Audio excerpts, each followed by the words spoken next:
Hey everyone, welcome back to the channel. In today's video, I'm going to show you how to delete your TikTok account. So first of all, just open up the TikTok application and here go to the profile page, tap on the profile icon in the bottom right corner. And if you want to delete your only account, you can do it from here. But if you have multiple accounts, make sure you have select the right one. So from the top menu here, as you can see, I have only one here. I want to delete that one. Now from here what you want to do is press these three lines in the upper right corner, tap on this settings and privacy, and from here you just have to tap on this first option account.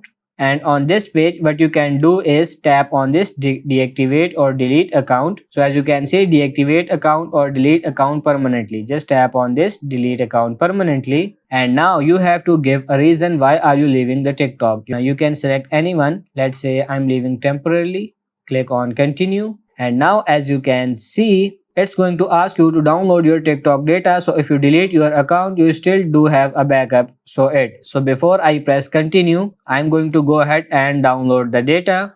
And it's basically tells you that in the text format is going to give you all kinds of different things like your activity and your profile, and then the download data will be available here. Then I'm gonna go back here on this page and I'm gonna press continue, and it's going to tell you one last time if you want to delete it, it's going to get deactivated for 30 days, and then after that 30 days there is no way to get it back. So you do have 30 days where it kind of disappears, but it can be retrieved basically. So it's a deactivation period of 30 days, permanent deletion of your TikTok account in 30 days. Then press continue if you are okay with that. Then it's going to ask you for the password of that account, that type that in and then press delete, and your account will be deleted permanently. So that's pretty much it for this video. I hope this video was helpful. If it is, like it and subscribe to the channel. Thank you.